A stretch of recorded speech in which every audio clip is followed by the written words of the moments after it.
1959ஆம் ஆண்டு டிசம்பர் 39ஆம் தேதி பிறந்த பிரபல ஹாலிவுட் நடிகர் வால் கில்மர் பேட்மேன் உள்ளிட்ட பல படங்களில் நடித்து பிரபலமானவர். தொண்டை புற்றுநோய் பிரச்சனையால் கடந்த சில ஆண்டுகளாகவே போராடி வந்த அவர் நிமோனியா காய்ச்சல் காரணமாக ஏப்ரல் 1ஆம் தேதி காலமானார். அவருக்கு வயது 65. பிரபல ஹாலிவுட் நடிகர் வால் கில்மரின் மறைவு ஹாலிவுட் திரையுலகை சோகக்கடலில் ஆழ்த்தியுள்ளது. சினிமா பிரபலங்கள், ரசிகர்கள் என பலர் அவரது மறைவுக்கு இரங்கல்களை தெரிவித்து வருகின்றனர். தொடர்ச்சியாக சினிமா பிரபலங்கள் இயற்கை மரணங்களை சந்திக்காமல் உடல்நலக்குறைவு காரணமாக குறைவான வயதிலே உயிரிழந்து வருவது பெரும் அச்சத்தை ஏற்படுத்தி வருகிறது.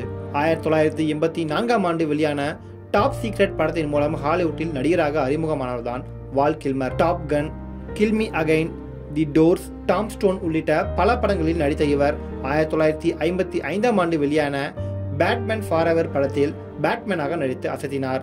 Red planet, wonderland, Spartan, Alexander, love guru, the snowman, top gun maverick உள்ளிட்ட பல படங்களில் நடித்துள்ளார். கடைசியாக டாம் குரூஸ் நடிப்பில் வெளியான டாப் கன் மேவரிக் படத்துக்கு பிறகு இவர் சினிமாவில் நடிக்கவில்லை. உடல்நலக்குறைவு காரணமாக ஓய்வெடுக்க ஆரம்பித்து விட்டார். தொண்டை புற்றுநோய் காரணமாக கடந்த சில ஆண்டுகளாக பெரும் போராட்டத்தை நடத்தி வந்த வால் கில்மர் சமீபத்தில் நிமோனியா காய்ச்சலால் பாதிக்கப்பட்ட நிலையில் ஏப்ரல் 1ஆம் தேதி சிகிச்சை பலனின்றி காலமானார். அவரது மறைவு ஹாலிவுட் திரையுலகை அதிர்ச்சியில் ஆழ்த்தியுள்ளது. 1988ஆம் ஆண்டு பிரபல ஹாலிவுட் நடிகை ஜோனே வேலி என்பவரை காதலித்து திருமணம் செய்து கொண்டார்.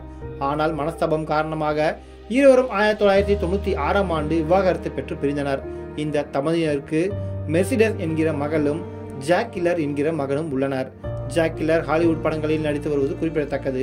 மனைவியை விவாகரத்து செய்த பிறகு சில நடிகைகளுடன் டேட்டிங் செய்து வந்ததாக கிசுகிசுக்கப்பட்டார்.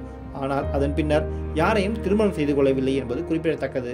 பேட்மேன் படத்தின் மூலம் உலக புகழ் பெற்ற வால் கில்மரின் மறைவு செய்தியை அறிந்த ஏராளமான ரசிகர்கள் அவருக்கு அஞ்சலி செலுத்தி வருகின்றனர்.